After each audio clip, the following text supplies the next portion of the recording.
for coming to this session. So this is going to be a panel discussion with our three expert panelists from the AM industry, and going to be on the future of sustainability in additive manufacturing. So I'll start by asking our panelists to introduce themselves, and then we'll move on to the questions. We'll aim to keep the questions from me to probably 40-45 minutes, and then we'll go to the audience for if there are any questions that you have. So this is kind of difficult to use. It's not ideal, is it? No. Okay, so Phil, would you like to start? Yep, sure. So I'm Phil Reeves. Last 30 years background in 3D printing, PhD in developing stereolithography back in the 90s. Currently I'm a director of a company called 4D Biomaterials, which is developing bioresorbable implantable materials. But my big area of interest is how do we make a greener, more sustainable use of additive? Because I personally think there's an enormous amount of greenwashing, telling the world that this is an incredibly sustainable technology, when fundamentally it might not be. So hopefully we're going to have that slightly contentious discussion later. Yeah. Thank you. Gerret? Yes, hello. My name is Gerret Lukas. I'm from ACAM, Aachen Center for Additive Manufacturing. My background is in material science. I'm a casting engineer, and I've been involved with additive since 2015 now. And since last year, I'm leading the ACAM, our spin-off of the universities in Aachen.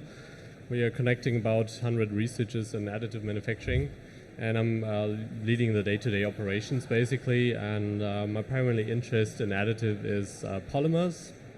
So we're doing a lot of things about extrusion technologies, a little bit of resin stereolithography, and in our primary targets in sustainability, we're concerning about sustainability in applications as well as through the process improvements.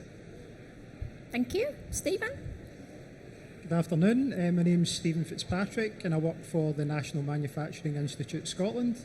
I've been in manufacturing for around 23 years. The last 9 years I've been involved in additive manufacturing.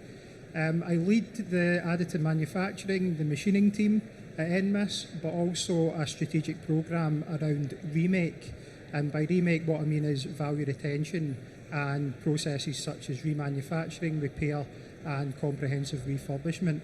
And a big part of that strategic development at NMIS is around the use of additive manufacturing to extend the life cycle of products. Thank you. And I guess I'll introduce myself as well. So my name is Hoda Amel, and I'm a technology manager at the Manufacturing Technology Centre. I have a background in AM for the last 10 years, and it's primarily been in polymers. I now kind of cover our technology strategy in the Manufacturing Technology Centre for additive manufacturing technologies. So I'll kick off the questions with a question for all of the panel, and I would like your point of view from all of you on this question, please. So the question is, how is AM uniquely equipped to address the challenges around sustainability? Phil, would you like to start? Is it? Is the question. I mean, that's a huge question, and there are elements of it that are perceived to be, i.e. distributed manufacture locally, certainly remanufacture, which we'll get onto. Then there are clear arguments. Yeah. Resource efficiency, maybe not. Energy efficiency, certainly not. Material efficiency on some processes, there's incredible resource and material efficiency. Other processes, they're not efficient at all. So I think we take this overarching viewpoint of additive that it's green and lean, but actually until you do a full life cycle assessment, you can't really say whether either a process or a product is environmentally beneficial by being made by additive. Okay. Gerret? Yeah, Phil, you covered a lot. Maybe I can add something regarding applications, because I think a lot of things might be not that sustainable, but additive gives a new opportunity to create solutions, new functions to create more ecological sustainability, for example. Yeah. Stephen? Yeah, I mean, I agree with both. We do need to do more work around life cycle analysis, and until we're able to measure that, we can't prove if something is sustainable or not. I think we all talk about the design opportunity for additive manufacturing, and when you look at manufacturing in general, around the 80% of the total Scope 3 emissions are locked in at the design phase. So, additive with that design opportunity does present that opportunity for us to be more sustainable. But you're right, we do need to measure that, and until we do, we can't prove that. But what about the argument that with additive you can obviously optimize your design and then reduce the weight of the part, and then obviously if it's going into the use case, then you have less energy use. Is that not true at all? Or is it application dependent? It is true, but it's application based. And I did some studies years ago with Virgin Atlantic on metal additive parts. And what we realized was if we were making airframe components that would last for the duration of the aircraft, which is 30 years, it would be sustainable. But actually cabin interiors are refitted every 5 to 7 years. So a 5 to 7 year life cycle on a metal additive lightweight part doesn't offset the fuel gain. All right. So it's even in aerospace, you can say, well, lightweight aerospace must be good in terms of reduction of fuel. But it's not always the case. Because we all know in aerospace, aircraft, you take them to bits once every month just to check them out, and critical parts get replaced. So it's not that cut and dry. So in that case, we actually do need to look into making additive more sustainable then. How would you say companies are addressing that challenge in additive? You guys want to chip in on that? I've got lots of opinions. I think, I think everybody's trying to be more sustainable. I think that the important thing to do is maybe focus on what aspect of sustainability you can achieve. I think it's very, very dangerous to say that you're a sustainable organisation. Manufacturing in general is consumption, so somebody will always say that you're greenwashing in some respect or other. So I think it's important to focus on what aspect of sustainability you're going to look at, and then promote that and work from there. Yeah. Yeah. I mean, I think if you look at the architecture, and again coming back to the hardware vendors, I don't know of any piece of hardware that was ever designed from the ground up to be sustainable. So if you take selective laser sintering, you've got a body of very poorly conductive nylon powder that you're raising to just below its melt temperature, holding it there for 48 hours just so you can hit it with a laser beam to flip it over. And then you let it cool down for 48 hours. That's not sustainable. FDM, closed chamber FDM systems, you heat the entire volume of air inside this closed chamber so that you can have a controllability at one tiny point. Yeah. You just think about the architecture. You could put baffles in that system and massively reduce the energy consumption, but it would increase the price point of the hardware. So there's no incentive for hardware vendors to design sustainable hardware. I guess the challenges came in, I mean, whatever you just described, all of the things that you described as part of that architecture challenges, those were put in because we were having problems with making the parts, didn't we? Like we had distortion in the past if the whole bed was not heated. So now we're talking about sustainability, and it just brings us another challenge of, okay, so we've kind of fixed that challenge of this part distortion, but what do we do about all the energy used now? Well, I mean, it's a kind of information problem. When all the developers started to develop their machines, they kind of had this idea of a process that's functional, and now industry has slowly adopted a lot of those processes already. But now we're like kind of having trouble to rethink our system designs, our material designs in terms of sustainability. Maybe one example, most of the polymers we use in additive are the regular polymers used in injection molding and so on, but we could have done more in the recent years, and we could do more today to increase the use of sustainable, biodegradable materials that are new on the market, that are in the early stages, and we could push more to those. Instead, we are sticking with the things we know. I think the material challenge is an important one. I mean, when you look across most industries, it's the raw material extraction stage and the primary processing stage which locks in about between 60 and 80% of the Scope 3 emissions. Yeah. So, you know, if we can, obviously we focus quite a lot on remanufacture, about that life cycle extension, but also, you know, recycling is extremely important, so using these different materials. And I think that's where the big efficiency gains can be had if we look at mitigating that raw material extraction stage and that primary processing stage. Yeah. So, I mean, my next question is actually to you, Stephen. How is NMIS actually working to address the sustainability challenges? What things are you working on? Yeah, I mean, at NMIS we have a range of metallic and polymer processes. So, you know, I guess as near net shape processes, we're saying that they are resource efficient and sustainable. However, you know, there's only some of these that we are addressing through life cycle analysis. Our big focus and our entry into additive 9 years ago was around repair and remanufacture, and we've been using that as a means of repairing tooling, repairing parts for the renewable sector, but also quite a focus on the energy sector.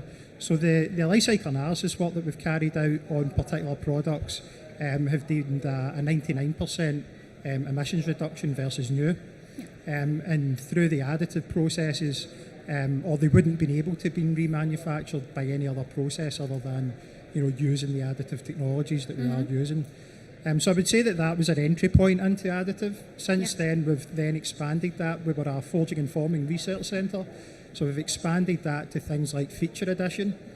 And again, when I go back to talk about the design opportunity, and again, where a lot of these emissions are locked in at that design phase, using feature addition to create a more flexible design. So feature addition onto forged and formed components, again, creates that opportunity for a more sustainable process. But what it also does in aerospace, for example, in some projects that we're working on with ATI, is it creates that flexible MRO opportunity as well, where in the past they've maybe been locked in because of high tooling costs for closed eye forging processes, for example, which again have a higher energy cost associated with them. So it's about, you know, for us a lot of it was around DED initially, and using that as a means of addressing some of these life cycle extension challenges. Yeah. And I mean, you have experience of obviously working with more traditional processes and then now additive processes. Would you say, I mean, well, first of all, have you actually done life cycle analysis in the more traditional processes? And then how would you say they compare? Are they actually comparable? Are they not in terms of additive versus more conventional manufacturing processes? Yeah, so I mean, you know, as I mentioned, if we take remanufacturing as an example, if 85% of the emissions are locked in at that initial phase, then we're mitigating that straight away. So by using the additive process, it's upwards of 85% emissions reduction. Generally we reman because we're getting at least as good as the product that was initially used, and that's definition really of remanufacture. Then we're seeing about 98-99% emissions reduction when we're carrying out these processes. Yeah. Yeah. Okay, thank you. Gerret, how would you say the work of the industries that are not prime users of AM, you would not think of them when you speak of AM, you would not think of them like straight away, can affect the AM application for a more sustainable future? I think those, let's say, late followers, they're not late followers, but they're kind of late on additive. They are focusing more on applications that are existing and on improvement of those applications. For example, we are working a little bit more in the hydrogen economy for different burner geometries and so on. There has been an application in gas and oil industry before, but for hydrogen it's a slightly different topic, and I think that's it's cool to have an emerging technology, an emerging industry engaging additive manufacturing right from the beginning, improving their functionality of their parts rather than looking for cost. And this overall look on sustainability, not just ecological but financially as well, social factors, governance factors, that is really great to see. And I think there are a lot of more different industries, smaller niches that are covering this aspect of additive quite well. Say for example, building and construction industries going in that direction as well for climate solutions. They are pretty great things. Yeah. Phil, have you had any experience of any of these industries? I'm sure you have. Yeah, I mean, some, I guess, industries you wouldn't necessarily expect to use additive. One that I think is really exciting is the process industry. So exploiting the design freedoms that additive gives us to make better process equipment, so heat exchangers. I've seen some amazing work on induction coils for induction heating. We're using copper 3D printing to make conformal induction coils, so the energy use for heating is less.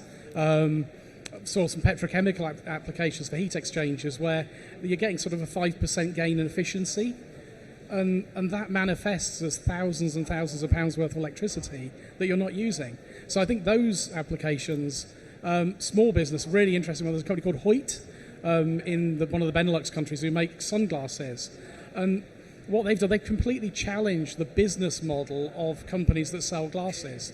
So if you're a big glass manufacturer like Luxottica or any other brands, you go to a local retailer and you force them to buy this year's product. And they sit on the stock. And if they don't sell the stock, they just write it off. Now what Hoyt have done is they've said, we're not going to do localized manufacture, we're going to do centralized manufacturer, but you keep one product and you sell that product, and while the lenses are being made, we will print that product and replenish it. So there's only ever a stock holding of one. And then at the end of the year, when they change the product line to a new line, there's no waste. Now the traditional frame manufacturers, if you look at their business model, if they adopted that, they'd be bankrupt because their model is based on waste. So I think challenging business models is another really exciting way of bringing in sustainability. Yeah, that's a very good point. So with all of that said, and we do mention life cycle analysis quite a lot,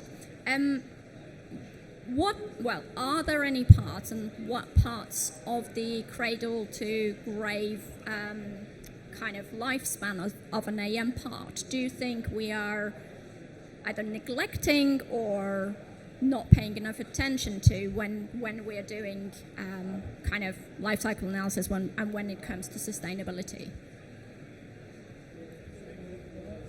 Any of the panelists? I'm going to keep banging the same drum here. So I think that, at that front end, we probably need to be more transparent. What is the energy consumption when we are extracting that material, and what is the energy consumption when we're doing our initial processing?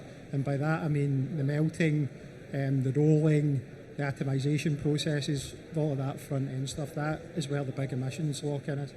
So I think we do need to be more transparent in that. But I think it's, it is across the full life cycle that we need to be more open and transparent.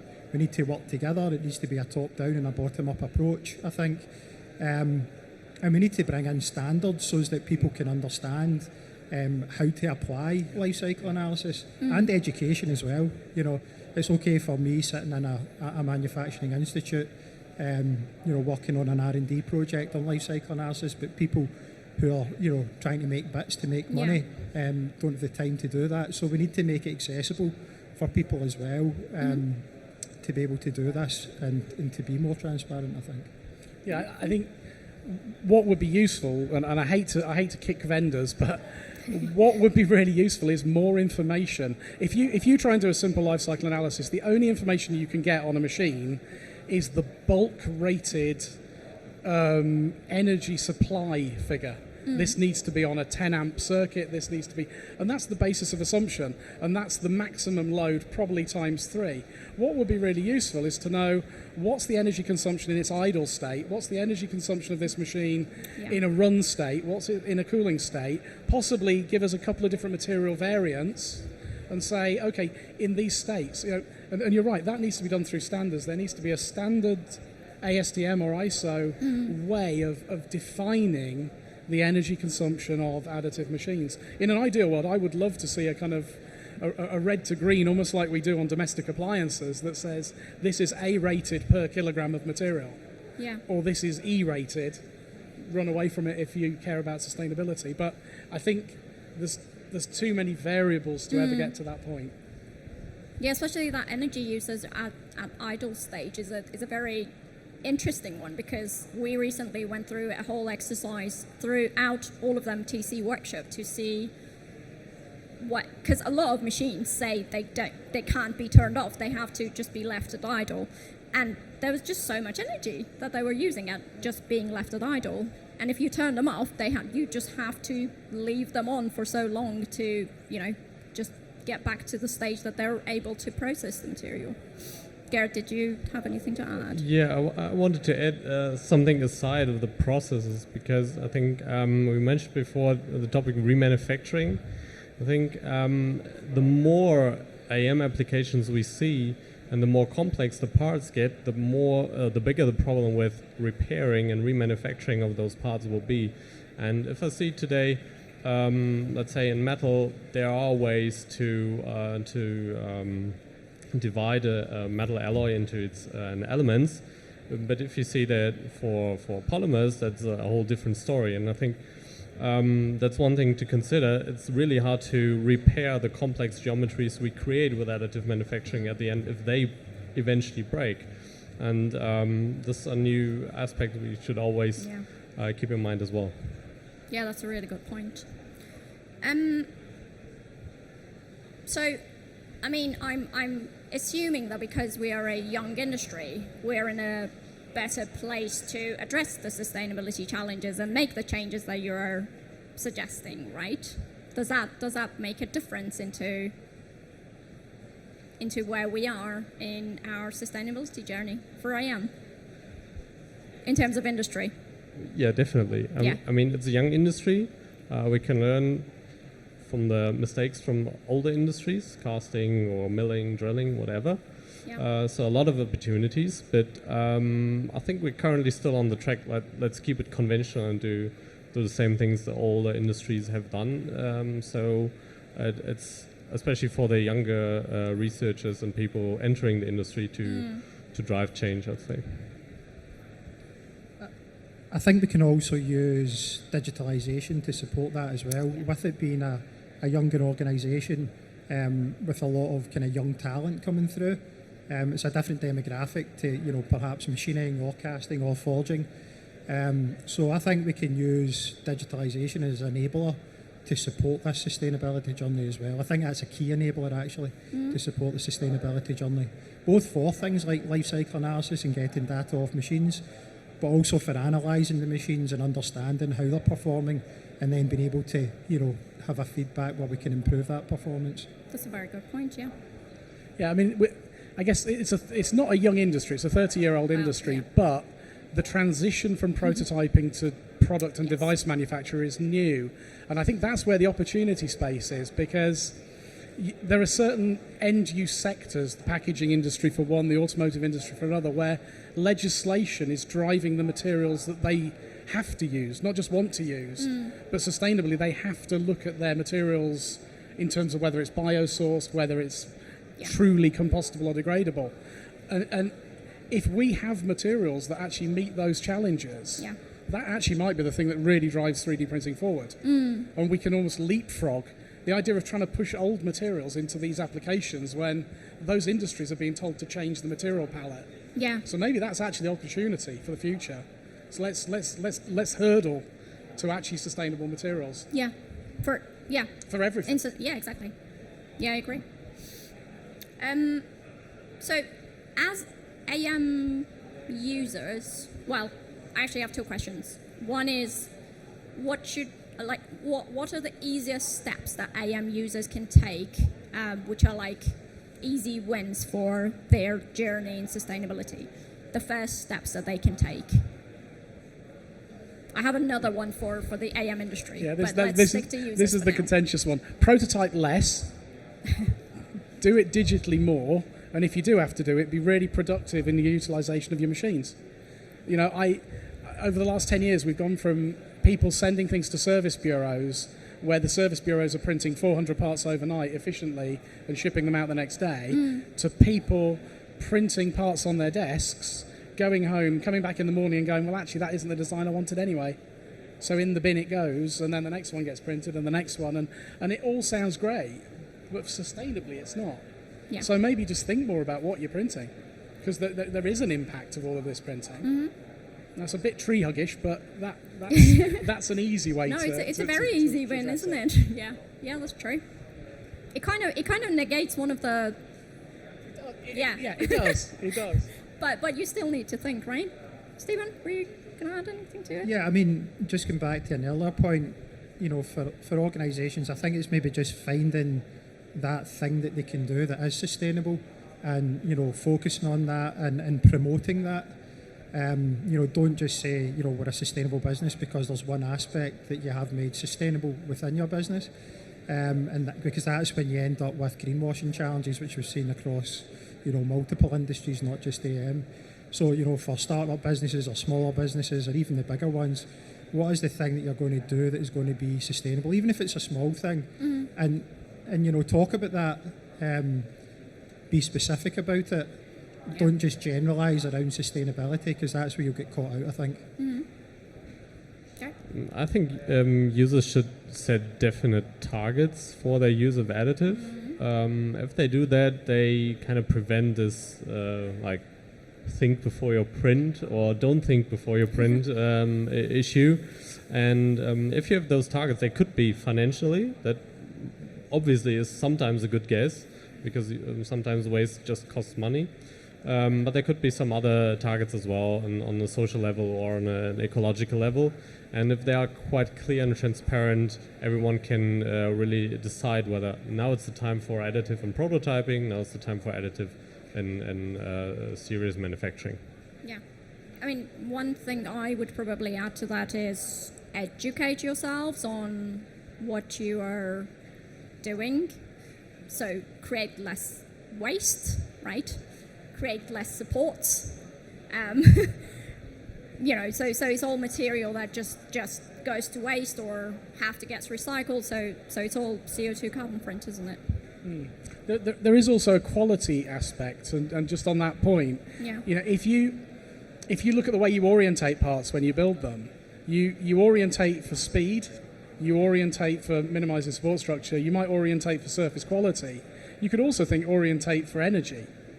You know, what's the quickest way to get it off the machine? And the other one, if anyone's old enough to remember when Evonik had a fire and there was no nylon powder, and everyone had to kind of work out, well, how am I going to keep my facility running? People started increasing the refresh rate of powder and putting more pre-used powder, and the quality wasn't as good, but people went, well, it's acceptable, it's okay. Yeah. For what I need, it's okay. And we've maybe, in some cases, gone too far. We're making too good a quality parts, and maybe we can dial the quality down. Yeah, we don't all need to have aerospace grade exactly. Parts. So maybe that's a different way of thinking. Yeah, that's thicker layers, not thinner. Yeah, that's a very good point, actually.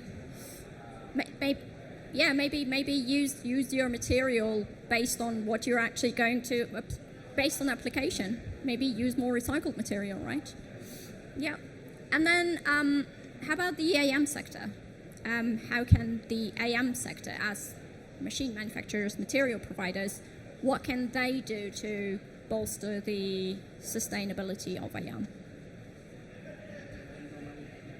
Yeah, maybe I start with that one. Phil already mentioned that it's coming down to business models and how we think about additive manufacturing systems, about the materials.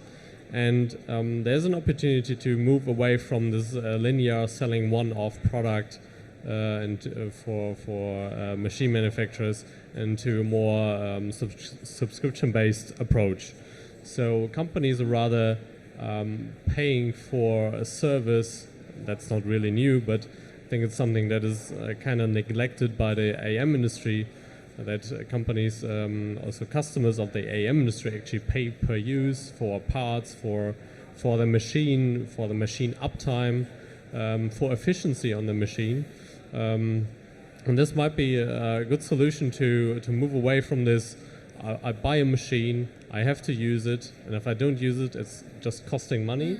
And if, let's say, everyone has in the organization some controllers, if they see a machine not running, they either want to get rid of it, so the engineering or prototyping department will start using it more, and that's often not that sustainable way.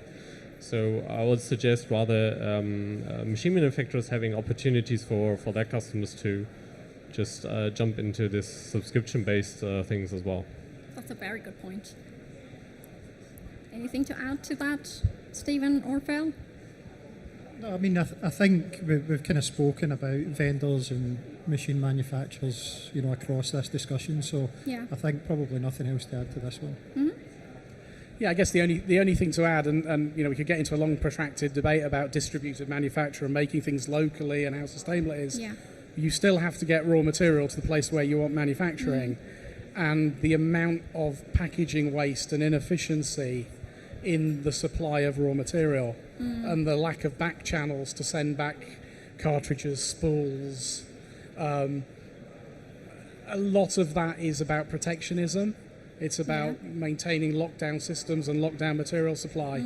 So again, maybe thinking differently about the business model and saying, well, I don't care if you use somebody else's material. If you're paying per hour for use, then we still get revenue. So I think differently about the way we supply material into the supply chain, as well as what that material is.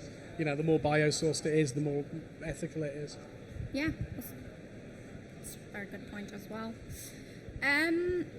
And I think the last question that maybe we have touched on a bit during the conversation as well, what can the governing bodies do to kind of help with this journey? And it won't be all just AM, obviously. It's with everything. But is there any specific targets, which we already have, but that can be set, or things that have been set that you think would actually really help with this journey? Yeah, I mean, there's a lot of new green strategies, net zero strategies coming out just now from government. In fact, there's probably about 5 or 6 over the last couple of years that have came out. And Additive's got a huge part to play in that, I believe. So I think, ultimately, Phil had mentioned there that, the industries themselves, whether it be the automotive or the aerospace sector, if they are driving that change and they're putting restrictions and legislation in which prevents, people from using certain materials or going above a certain energy limit, then that will drive that down through the supply chain. I do feel that government need to incentivise that. They are putting, more money through Innovate UK has been, focused on research development now than there has ever been. But is it enough? It's a very competitive landscape, so not everybody can get access to that funding. And I do believe that Innovate need to perhaps change the way that they, you do the funding calls. I believe they maybe need to open that up to a wider audience of the more maybe supply chain based projects where more companies can tap into it and actually get the benefit from it and make better use of that money. But I think there does need to be that intervention so that businesses can actually take things on board and have the focus to be more sustainable. And maybe on that, make sustainability a dare I say, a higher weighted metric in some of these grant processes. rather than just job creation and wealth creation, because they will come, they will follow through sustainability, but making the sustainability the focus, not for the sake of it, but making it higher weighted in the way that you assess those grant applications. Will that not force people to kind of greenwash, though? Because there's a fine line, isn't there? Hopefully it would force them to actually innovate more sustainable products that you can't build a business case to develop using the capital markets. You know, you've got to have a really, really credible business case to get a VC to invest in something. And certainly some of these, the bio-based initiatives in additive are much longer term than VCs are going to want to fund. Another thing would be education. You mentioned that before, and I think when we're talking about funding as well, you could tell by my accent probably that I'm from Germany. And we do have those like wider supply chain funding schemes, especially where additive manufacturing is welcome to be funded. However, we are still struggling at the universities to have proper study programs about additive, and we're struggling even more on having proper programs about sustainability. And if you put those on the like side to side, you kind of have a lack of decent education in this field. So this might be something to be pushed a little bit harder. Besides, obviously, the topics in creating solid guidelines for companies to be more sustainable. I mean, I think that, you know, if there is, industries are putting restrictions on people carrying out activities with certain materials or with a certain energy efficiency, then that will disrupt things, and it will, you know, lead to more innovation and people to think about how to improve what they're doing. If it's all about cost, and it still is all about cost, then that innovation won't be there, and we won't achieve that net zero target that we're all looking to do. So I think it's really important for that intervention to happen. Yeah, that's true. I mean, that's the end of my questions, but was there any burning issues that you think I haven't addressed that you would like to say to the audience, or we can open to the audience to ask their questions? Right. So, does anyone from the audience have any questions for the panel? Yes. So, about metal 3D printing technologies, which technology do you... Thank you. So about metal 3D printing, we know that, well, there's a lot of heat and a lot of energy consumption. So which technology do you see that can be like the most efficient in terms of energy distribution, either direct energy, powder systems, or what is your experience about energy consumption? And again, and this is where the lack of good LCA data is a problem. I would like to think now it's probably indirect inkjet binder into powder with a secondary MIM process, with a secondary furnace process, because those furnaces are very efficient and you can massively pack them with parts. So the 3D printing element is actually quite a low energy consumption, because binder jet into metal powder is not a lot of energy, certainly not compared to something like WAM or EBM or powder bed. So I think that's the interesting one, is do you go direct or indirect? And I'd have a gut feeling indirect per kilo of material, and again it depends what the material is, but it's probably more efficient. Yeah, I guess it's very application specific, isn't it? You know, if we're trying to build a part that's a metre high, you know, you're restricted on what technology you can use anyway. So it's all about then how you make that process more energy efficient. You know, I take Phil's point, you know, binder jet technologies is probably one for the smaller parts that maybe is, you know, just now more efficient than others. But I think it is, you know, very application specific, and that brings back the LCA question, you know, that is also very application specific and material specific, and it does need to be, you know, treated as that specificity, if you like. So it's probably not an easy question to answer directly, but it's very, you know, it's very open depending on the application, I think. I mean, it's certainly true that a net-shaped process is going to be far more efficient than a near-net process, because with a near-net process, you've got the inefficiency of the process, then the waste, and then the post-processing, whether that's CNC machining, polishing, whatever, and you're machining away very inefficient material that you've added. So I think that's part of the whole consideration. So that the nearer net you can be, the better. Thank you. Anyone else? No? Oh, he has another question. And what about like post-processing parts, like heaping or like furnaces? Do you see like there can be improvements also on that part of the equation, or how can we reduce the energy consumption? Obviously, it's based by case by case as well, but do you think that there can come new solutions to the market that can be more efficiency for post-processing the parts, or actually we can use like the current technologies that we have already in place to reduce the consumption of energy? I think those post-processing methods have been around quite a while, so they are on track on that. But I want to add on something Phil said before. It's when you optimize your part in your during slicing, so which orientation you're going to use. It could be energy in the process, but it could also be post-processing. So reducing steps in post-processing would be something really beneficial for that. So when it comes to hip, that's maybe not something you would scratch, but less milling or something would be a good thing. I think it's also about understanding the requirements of the part as well. You know, some parts will definitely need it, and others may not. You know, it's quite an energy-intensive process. So, you know, understand the requirements, and then based on that, choose your post-processing techniques. And, you know, don't just necessarily do HIP because you want zero porosity or 0.001 porosity in your part.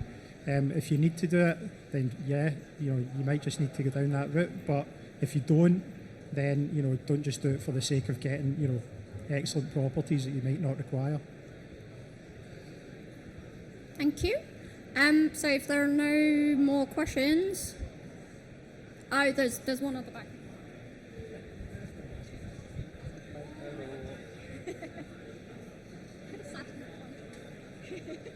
Thanks, Hoda. Just a closing one, I guess. Do you have any good references or resources for carbon accounting on additive processes? Granta have some data.